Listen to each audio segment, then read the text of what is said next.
حمد تیرا ہے مشفق تیرا دنیا شرف قبول.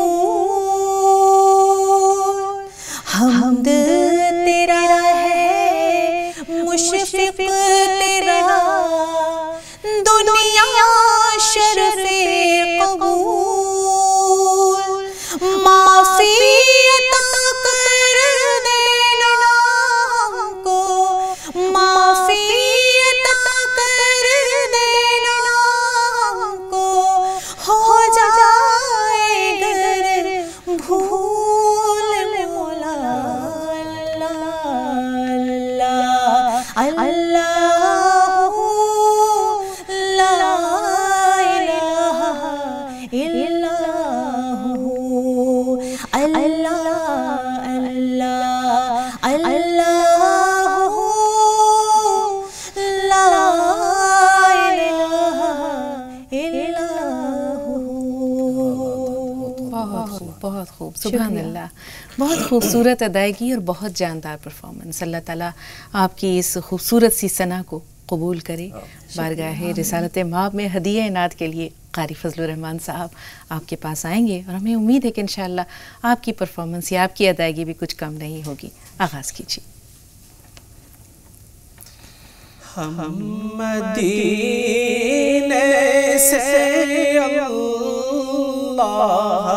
کیوں آ گئے، قلب حیران کی تسکی وہی رہ گئی. ہم مدینے سے اللہ کیوں آ گئے، قلب حیران کی تسکی وہی رہ گئی. دل وہی رہ گیا، جا وہی رہ گئی. ہم اسی در پہ اپنی جبی رہ گئی. یاد آتے ہیں ہم کو وہ شام و سحر، وہ سکون دل و جان و روح و نظر. یہ انہی کا کرم ہے، انہی کی عطا. ایک کیفیت دل نشین رہ گئی. ہم مدینے سے اللہ کیوں آ گئے، قلب حیران کی تسکی وہی رہ گئی. اللہ اللہ کا درود و سلام، اللہ اللہ کا سجود و قیام، اللہ اللہ کا درود و سلام، اللہ کا سجود و قیام، اللہ کا وہ کیف دوام، جس جگہ ہر قدم ان کی رحمت ملی. ہم مدینے سے اللہ کیوں قلب حیران کی تسکی وہی رہ گئی، دل وہی رہ گیا، جا وہی رہ گئی، ہم اسی در پہ اپنی جبی رہ گئی۔ جس جگہ سجدہ ریزی کی لذت ملی، جس جگہ قدم ان کی رحمت ملی، جس جگہ سجدہ ریزی کی لذت ملی، جس جگہ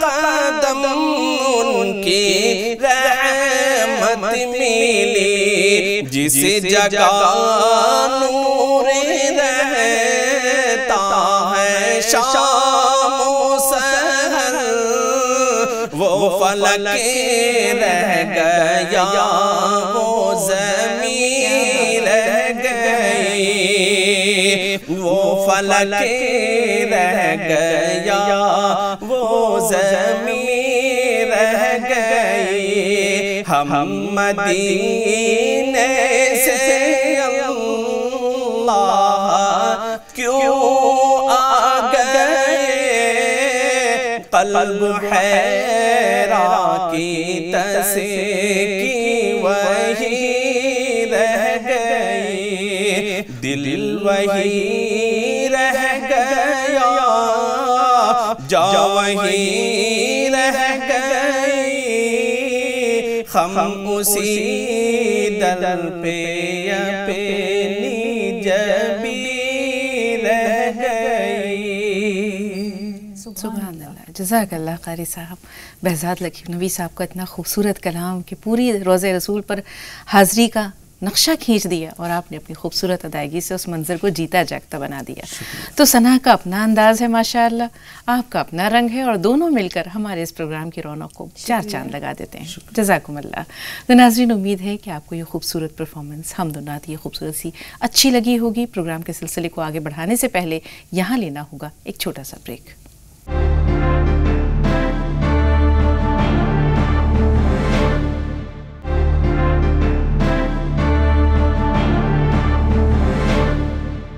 ناظرین، وقفے کے بعد ایک بار پھر آپ سب کا استقبال ہے۔ آئیے پروگرام کے سلسلے کو آگے لے چلتے ہیں۔ اسٹوڈیو میں تشریف لا چکے ہیں ہمارے بہت ہی خاص مہمان، آپ سب کی طرف سے اور اپنی طرف سے استقبال کرنا چاہیں گے مشہور معروف عالم دین، ممتاز اسلامی scholar, assistant professor department of Islamic studies, Jamia Millia Islamia, جناب مولانا وارث مسری صاحب کا پرتپا خیر مقدم ہے ڈاکٹر صاحب۔ بہت شکریہ۔ اور ناظرین، ایک بار پھر آپ سب کا خیر مقدم ہے۔ تو آئیے بات چیت کے سلسلے کا ایک بار پھر آغاز کرتے ہیں۔ عظمت صحابہ سیریز کے تحت آج جو ہماری گفتگو کا موضوع ہے وہ ہے حضرت زبیر بن العوام رضی اللہ تعالیٰ عنہ۔ آپ رسول پاک صلی اللہ علیہ وسلم کی ہجرت سے 28 سال پہلے مکہ مکرمہ میں پیدا ہوئے۔ آپ کا سلسلہ نسب رسول پاک صلی اللہ علیہ وسلم سے 5ویں پشت میں جا کر مل جاتا ہے۔ آپ کی والدہ حضرت صفیہ رسول پاک صلی اللہ علیہ وسلم کی پھوپھی تھیں۔ اس اعتبار سے آپ رسول پاک صلی اللہ علیہ وسلم کے پھوپھی زاد بھائی بھی ہوئے، اور ایک اور امتیاز یہ بھی آپ کو حاصل ہے کہ حضرت خدیجہ آپ کی پھوپھی تھی، یعنی حضرت زبیر کی پھوپھی تھیں۔ تو ایک بہت گہرا تعلق تھا آپ کا اور رسول پاک صلی اللہ علیہ وسلم کا، اور اس قلبی محبت کا کئی موقع پر ہمیں اظہار ملتا ہے۔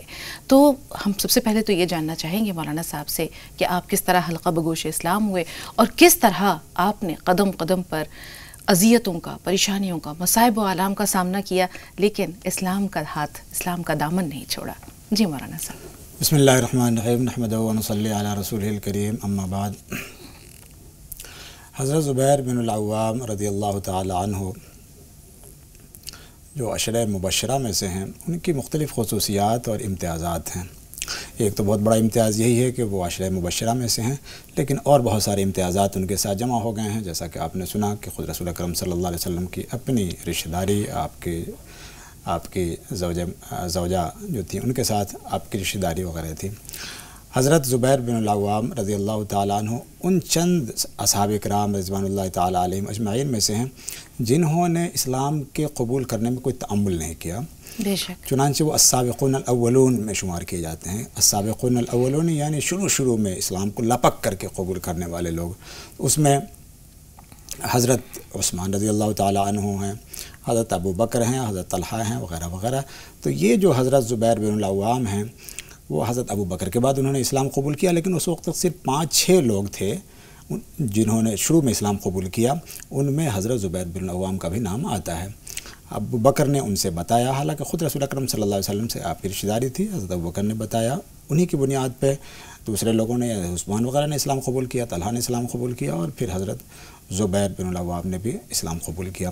تو یہ جب یہ بھی شام کو جایا کرتے تھے تجارت کے تعلق سے، جب وہاں سے آئے اور جب اس طرح سے انہوں نے سنا تو مختصر طور پہ فوراً ان کے دل میں اسلام جاگزی ہو گیا اور انہوں نے اسلام قبول کر لیا. بالکل. ہم دیکھتے ہیں کہ جس طرح دوسرے صحابہ کرام کو اذیتوں کا یا مشرکین مکہ کی مظالم کا سامنا کرنا پڑا، کچھ ایسی جو ہے وہ آپ کے ساتھ بھی معاملہ تھا.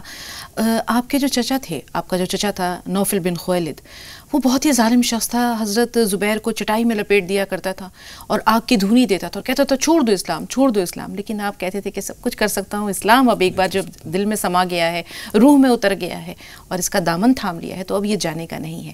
تو اس طرح آپ ڈٹے رہے یہاں تک کہ وہ لوگ جو ہے وہ خود ہی تھک ہار کر بیٹھ گیا خاموش ہو کر.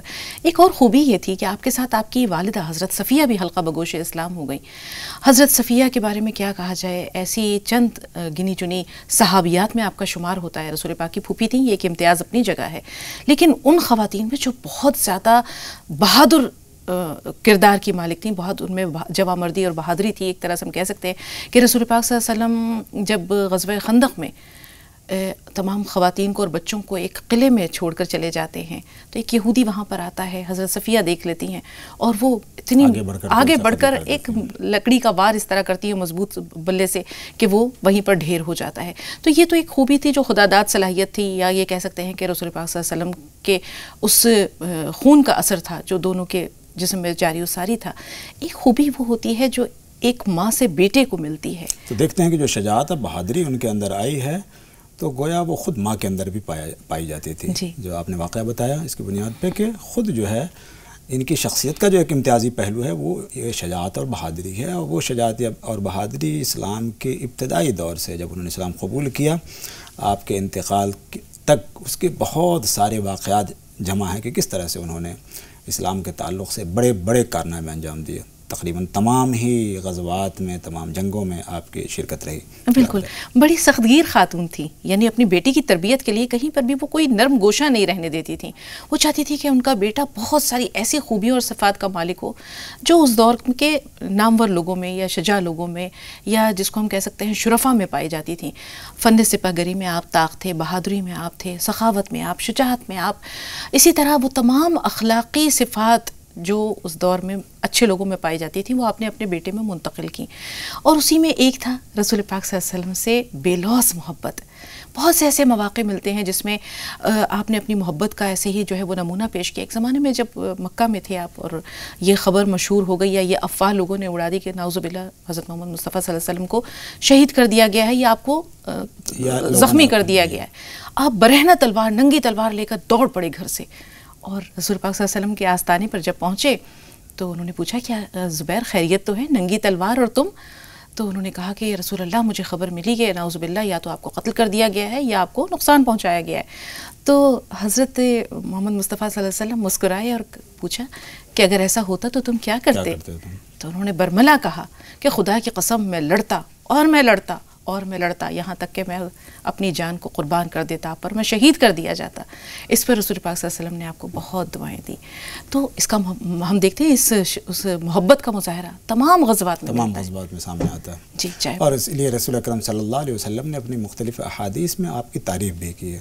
چنانچہ رسول اکرم صلی اللہ علیہ وسلم نے ارشاد فرمایا کہ تمام جو انبیاء ہوئے ہیں ان کا کوئی نہ کوئی حواری ہوتا ہے اور زبیر ہمارے حواری ہیں. یہ صرف اور صرف زبیر بن العوام کے لیے یہ بات کہی، کسی اور کے لیے، کسی بھی صحابی کے لیے انہوں نے یہ بات نہیں کی تھی. اپنے آپ میں یہ بہت بڑا شرف ہے. اور اسی طریقے سے وہ واقعہ ہے کہ ہرا کے پہاڑی تھی جس پہ آپ صلی اللہ علیہ وسلم جب وہ کچھ ہلنے لگی تو آپ نے کہا کہ دیکھو اس پہ جو ہے ایک شہید اور ایک نبی ہے، ایک صدیق ہیں اور ایک شہید ہے، اور باقی شہید ہیں. اور وہ جو باقی شہداء تھے ان کے نام ذرا دیکھیں کہ کس طرح رسول پاک نے گنوایا. نبی تو رسول پاک ہوئے، صدیق حضرت ابوبکر صدیق ہوئے، شہداء میں حضرت عمر، حضرت عثمان، حضرت علی، حضرت طلحہ، حضرت زبیر، اسی طرح حضرت سعد بن ابی وقاص شاید وہاں وہ بھی موجود تھے. تو یہ تمام لوگ تھے جن کے نام انہوں نے گنوائے. تو شہادت بہت بڑا اللہ تعالیٰ کا ہم یہ سمجھتے ہیں کہ ایک طرح سے انعام ہے. اور دنیا میں ہی رسول اکرم صلی اللہ علیہ وسلم کی بشارت کئی لحاظ سے ان کو موجود ہے. یعنی یہ شرف جو چند صحابیوں کو ہوا کہ آپ صلی اللہ علیہ وسلم نے ان کے لیے اس طرح کے الفاظ آخرت کے لحاظ سے کہے جس میں شہادت کا مرتبہ ہے اور پھر جو ہے بشارت ہے جنت کی. تو یہ ساری کی ساری چیزیں اور وہ حواری والی بات. بالکل. یہاں ایک سوال ہے مولانا صاحب کہ جیتے جی دنیا میں جنت کی بشارت مل گئی، نجات کا جو ہے وہ پروانہ دنیا میں ہی مل چکا ہے، پھر بھی ان کے ایمان میں، ان کے استقامت میں، ان کی جواں مردی میں، ان کی بہادری میں، ان کی شجاعت و سخاوت میں کہیں کوئی کمی نہیں آتی، ان کے اعمال میں کوئی کوتاہی نہیں ہوتی. تو وہ بھی صحابہ تھے، وہ بھی رسول پاک کے نام لیوا، اللہ کے نام لیوا تھے، رسول پاک کی اطاعت کرنے والے تھے. ہم بھی اللہ کے نام لیوا ہیں، ہم بھی رسول پاک صلی اللہ علیہ وسلم کے امتی ہیں.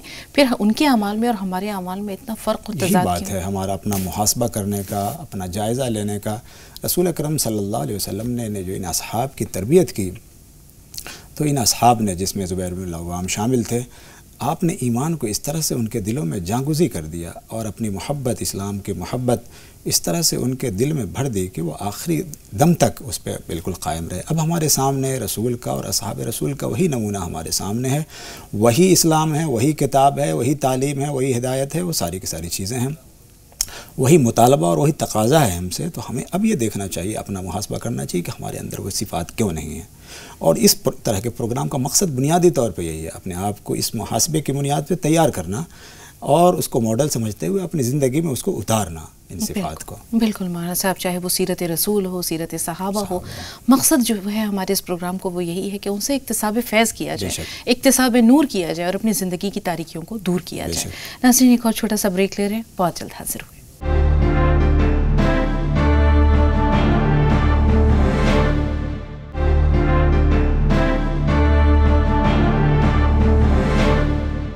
ناظرین وقفے کے بعد ایک بار پھر آپ سب کا استقبال ہے. یہ پروگرام کے سلسلے کو آگے لے چلتے ہیں. تو مولانا صاحب ابھی گفتگو ہو رہی تھی حضرت زبیر کی شخصیت کے حوالے سے. ہم دیکھتے ہیں کہ آپ نے بہت مظالم سہے لیکن مکہ نہیں چھوڑا، لیکن بالآخر ہم دیکھتے ہیں کہ آپ نے حبشہ کی طرف بھی ہجرت کی، پھر آپ مدینہ بھی تشریف لائے اپنی والدہ کے ساتھ. اور اس زمانے میں وہاں جو یہود تھے انہوں نے ایک خبر عام کر رکھی تھی، افواہ پھیلا رکھی تھی کہ ہم نے جادو کر دیا ہے مہاجرین کی نسل پر اور ان کے ہاں اولاد نہیں ہوگی. تو ہجرت کے پہلے ہی سال کے آخر میں ہم دیکھتے ہیں کہ آپ کے یہاں حضرت عبداللہ کی ولادت ہوتی ہے اور مسلمانوں نے اس دن سارے مہاجرین خوش ہو جاتے ہیں بالکل کہ جو ایک طرح کا جو ایک الزام سا یا ایک طرح کا ڈپریشن والی جو کیفیت پیدا ہو گئی تھی ان کے پروپیگنڈوں سے، اس سے وہ نکل آئے. تو اس طرح سے یہ صحرا بھی ایک کریڈٹ بھی حضرت زبیر بن العوام کے سر جاتا ہے. بالکل. اور بہادری اور شجاعت، تو ہم بدر کی بات کریں، احد کی بات کریں تو بے نظیر ایسے کارنامے ملتے ہیں، چاہے وہ تبوک ہو. بلا شبہ جو بھی جنگیں ہوئیں، یعنی بدر سے لے کر کے ہم یہ دیکھتے ہیں کہ جمل تک، یعنی جنگ جمل تک وہ شریک رہے تمام میں. یعنی ان کی شخصیت کا ایک بڑا پہلو یہ تھا کہ بڑے شجاع تھے، بہادر تھے اور ایثار اور فدائیت کا غیر معمولی جذبہ تھا. اسی لیے احد کے دن بھی ان چند صحابہ میں سے جن کے اندر یہ استقامت تھی کہ وہ ایک انتشار جو پیدا ہو گیا تھا، تتر بتر ہو گئی تھی فوج مسلمانوں کی، تو اس میں یہ قائم رہے اور رسول اکرم صلی اللہ علیہ وسلم کے پاس رہے، ان کے دفاع کرنے والوں میں شامل رہے. اسی طریقے سے ہم دیکھتے ہیں کہ خیبر کے موقع پہ ان کے بہت زیادہ اسی طرح کے کارنامے ملتے ہیں. فتح مکہ کے موقع پہ ہم دیکھتے ہیں کہ وہ جو چند لوگ جو جھنڈا تھام کر کے آگے بڑھنے والوں میں تھے، اس میں حضرت زبیر بن العوام شامل ہیں. تو اس طرح سے ان تمام ہی مواقع پہ ہم دیکھتے ہیں کہ وہ بالکل سر فہرست ہیں، پہلی صف میں ہیں.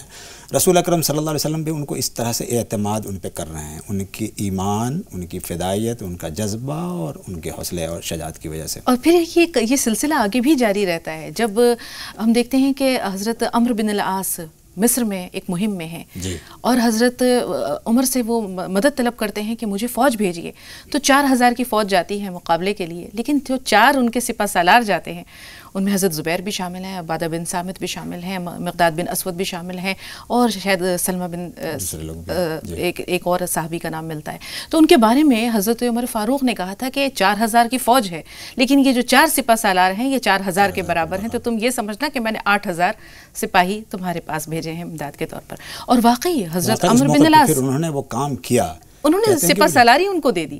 جی جی، کیونکہ وہ عمر میں، تجربے میں اور جنگی قابلیت میں ان سب سے بالا تر تھے، بہتر تھے. جی مولانا صاحب، اب ہم اگر جنگ جمل کی بات کرتے ہیں تو آپ اس کے بارے میں بتائیے. جی، جنگ جمل کا واقعہ جو پوری مسلم تاریخ کا نہایت افسوسناک واقعہ ہے. جنگ صفین کا واقعہ بلا شبہ ایک افسوسناک واقعہ ہے. اس میں حضرت طلحہ بھی تھے اور حضرت زبیر بن العوام بھی تھے. یہ لوگ جو مکمل طور پہ اس بات کے قائل تھے اور وہ یہ چاہتے تھے کہ حضرت عثمان کی جو دردناک شہادت ہوئی ہے اس کا قصاص اور اس کا بدلہ لیا جائے. اس وجہ سے یہ لوگ مکہ ہے، کیونکہ حضرت عائشہ رضی اللہ تعالیٰ عنہ مکے میں تھی، اور پھر انہیں کہا کہ ہمیں علی سے کہنا چاہیے اور آگے بڑھ کر کے کہ اس کا قصاص، اس کا بدلہ لینا چاہیے. اس کے تعلق سے پھر یہ سارے کے سارے لوگ بصرہ آئے اور پھر وہاں یہ سازشیں ہوئیں. ابھی معاملہ گفت و شنید کے مرحلے میں تھا، ابھی مکمل طور پہ آپس میں کوئی خوریزی نہیں ہوئی تھی، کوئی جنگ نہیں ہوئی تھی. ابھی معاملہ گفت و شنید کے مرحلے میں تھا کہ رات میں تیر اندازی دونوں طرف سے شروع ہو گئی اور اس کی وجہ سے وہ گتھم گتھا ہو گیا، اس کی وجہ سے وہ جنگ شروع ہو گئی اور اس کی وجہ سے حضرت زبیر بن العوام کی اسی موقع پہ یعنی سن 36 ہجری میں ان کا انتقال ہو گیا. بالکل. اور یہاں ایک اہم واقعہ یہ بھی ہوتا ہے کہ ایک موقع پر حضرت علی جب سوار ہو کر باہر آتے ہیں، حضرت زبیر سے کہتے ہیں کہ زبیر تمہیں یاد ہے کہ ایک موقع پر رسول پاک صلی اللہ علیہ وسلم نے فرمایا تھا کہ ایک وقت آئے گا ایسا جب تم علی سے مقابلہ کرو گے اور اس وقت تم ناحق لڑو گے، علی سے غلطی پر تم ہوگے. تو اسی بات پر انہوں نے جنگ سے کنارہ کشی اختیار کر لی تھی، طلحہ نے بھی اور زبیر نے بھی، حضرت طلحہ نے بھی. اور ہم یہ دیکھتے ہیں کہ یہ جو اصحاب ہیں، اگر ہم حضرت طلحہ کی بات کریں چاہے حضرت زبیر کی بات کریں، ان کے اندر کسی چیز کا کوئی لالچ، کوئی غرض نہیں تھی. خلافت کے موقع پر حضرت عمر نے جب 6 لوگوں کو نامزد کیا تو حضرت طلحہ نے حضرت عثمان کے حق میں اپنی جو ہے وہ اپنا نام واپس لے لیا. حضرت زبیر نے حضرت علی کے حق میں اپنا حق واپس لے لیا، اپنا نام واپس لے لیا. اور حضرت طلحہ نے حضرت عثمان کے حق میں وہ کیا. تو ایک طرح کی ان لوگوں کے دلوں میں کوئی لالچ نہیں تھی، چاہتے تو یہ رسول پاک کے قریبی تھے، خلافت کے دعوے دار ہو سکتے تھے. جی، یعنی ان کی زندگی سے جو بڑے بڑے سبق ہمیں ملتے ہیں، جو بڑے ان میں سے ایک یہ ہے جو ان کا سیلف لیسنس ہے کہ یعنی بے غرضی کی انتہا ہے. وہ چاہتے تھے یعنی جہاں ساری دنیا، ساری قوم لگی ہو خلافت اور بادشاہ اپنے آپ کو بنانے میں، اپنا نام وڈرا کر لیتے ہیں کہ ہمیں اس کی قطعی طور پہ ضرورت نہیں ہے. اسی طریقے سے بعد میں بہت ہی غنی ہو گئے تھے، وہ بہت مالدار ہو گئے تھے، بہت پیسے ان کے پاس ہو گئے تھے. ان تمام کو کہتے ہیں کہ ان کے پاس کئی ہزار غلام تھے، 1000 سے کچھ زیادہ غلام تھے. وہ ان کے پاس جو پیسے آتے تھے وہ دن ختم ہونے سے پہلے یا رات ہونے تک وہ سب کو تقسیم کر دیا کرتے تھے. یعنی غلام جو کما کر لاتے تھے ان کو غربا میں، فقراء میں، مساکین میں وہ تقسیم کر دیا کرتے تھے. تو یہ ایک بہت بڑی چیز ہے کہ انہوں نے اپنے سخاوت کے ذریعے بھی جو پیسے انہوں نے کمائے اس کو تمام کو اللہ کے راہ میں خرچ کر دیا اور اپنی جان کو بھی خدا کی راہ میں خرچ کر دیا. تو یہ ہے کہ یہ وہ جذبہ ہے جس نے اسلام کی تاریخ بنائی ہے. یہ وہ صحابہ کا نمونہ ہے، یہ آدرش ہے، یہ ویلیوز ہیں جو ان سے ہمیں ملتی ہیں کہ ہمیں کس طریقے سے اپنے اندر وہی بے غرضی، وہی اخلاص، وہی محبت، وہی ایثار اور وہی جذبہ کس طرح سے ہمیں پیدا کرنے کی ضرورت ہے اسلام کے لیے، انسانیت کے لیے، مسلمانوں کے لیے، اپنے ملک کے لیے اور تمام دنیا کے لیے. بالکل. یہاں آپ نے ان کے مال و دولت کا ذکر بھی کیا. ہم دیکھتے ہیں کہ ان تمام متمول صحابہ کرام میں، چاہے وہ حضرت عثمان غنی رضی اللہ تعالیٰ عنہ ہوں، حضرت عبد الرحمن بن عوف ہوں، چاہے حضرت زبیر ہوں، ان تمام لوگوں کے پاس مال و دولت کی کمی نہیں تھی، لیکن اس مال و دولت کو انہوں نے اپنی جان کا روگ نہیں بنایا. اسے اسلام کے لیے، اسلام کی فتح و نصرت کے لیے، رسول پاک کی خوشنودی کے لیے، اللہ کی اطاعت، اس کی رضا کے لیے بے دریغ آپ نے جو ہے وہ اس کو خرچ کیا. تو آج کے مسلمانوں کے لیے اس میں کیا سبق ہے؟ کیوں ہم نے اس دنیا کو اپنا مطلوب و مقصود بنا رکھا ہے؟ کیوں مال و دولت کی ہوس اور حرص نے ہمیں اللہ اور آخرت دونوں سے دور رکھا؟ اسی لیے رسول اکرم صلی اللہ علیہ وسلم ارشاد فرماتے تھے اور اپنے زندگی کے آخری لمحے میں بھی آپ نے ارشاد فرمایا کہ دیکھو تمہیں اس بات پہ خود کا خطرہ نہیں ہے کہ تم بے دین ہو جاؤ گے، خدا کے راستے سے ہٹ جاؤ گے، لیکن اس بات کا خطرہ ہے کہ دولت اور دنیا تمہیں خراب کر دے گی، وہ ایک فتنے کے طور پہ تمہیں خراب وہ کرے گی۔ اور یہی چیز ہم دیکھتے ہیں کہ موجودہ دور میں کہ جیسے ہی ہمارے پاس مال و دولت آتا ہے، دیکھیے ایک بات بہت زیادہ واضح رہنا چاہیے کہ دولت اور دنیا کمانا اسلام میں ممنوع نہیں ہے، بالکل ممنوع نہیں۔ اگر ممنوع ہوتا تو عبد الرحمن بن عوف اس طرح کے لوگ مالدار نہ ہوتے، لیکن اس سے دل لگانا، اس کو بجائے کہ انسانیت کا اس سے فائدہ پہنچے، اس سے اپنے رشتہ داروں کا اور اپنے دوسرے لوگوں کا فائدہ پہنچے، اپنے میں خرچ کرنا اس کو، یہ اسلام میں ممنوع ہے۔ اور اس کو تو ہمارے لیے جو بڑا جو اس بنیاد پہ جو ایک محاسبے کی ضرورت ہے وہ یہ کہ ہمارے پاس جو اس طرح کی دولت آتی ہے تو ہم کیوں ایسا ہمارے اندر وہ ریاکاری، وہ تکبر اور وہ اسراف اور وہ جو فضول خرچی اس طرح سے آتی ہے کہ دوسروں کے حقوق مارے جاتے ہیں، اپنے پڑوسیوں کے، اپنے رشتہ داروں کے اور غرباء کے اور فقراء کے۔ حالانکہ ان اصحاب رسول کی سیرت ہمیں بتاتی ہے کہ لوگ اپنے آپ پہ دوسروں کے، اپنی ضرورت پہ دوسروں کی ضرورتوں کو ترجیح دیتے تھے، اور ان تمام چیزوں کو انہوں نے دنیا کمانے کے لیے، نام و نمود کے لیے، فخر و ریا کے لیے استعمال نہیں کیا، بلکہ بنیادی طور پہ اسلام کی خدمت کے لیے، انسانیت کی خدمت کے لیے انہوں نے یہ تمام چیزیں کی۔ یہ ہمارے لیے ایک بڑا سبق ہے اور سیکھنے کا، حاصل کرنے کا۔ بہت شکریہ مولانا صاحب۔ تو ناظرین، امید ہے کہ ہماری یہ گفتگو آپ کو اچھی لگی ہوگی۔ پروگرام کا مقصد بھی یہی ہے کہ اس سے آپ کچھ سیکھیں، سمجھیں، جانیں، لیکن محض سیکھنا، سننا اور جاننا اہم مقصد نہیں ہے، اسے اپنی زندگیوں میں اتارنا بہت ضروری ہے۔ اللہ تعالیٰ آپ کو اور ہمیں ان تمام باتوں پر عمل پیرا ہونے کی توفیق عطا کرے، آمین۔ یہاں ایک چھوٹا سا بریک لے رہے ہیں، بریک کے اس پار ہوں گے ڈاکٹر محمد اسلم خان صاحب، ہوں گی صحت و تندرستی کی باتیں، تو آپ دیکھتے رہیں راہ نجات۔ ہمیں اجازت دیجیے، السلام علیکم ورحمۃ اللہ وبرکاتہ۔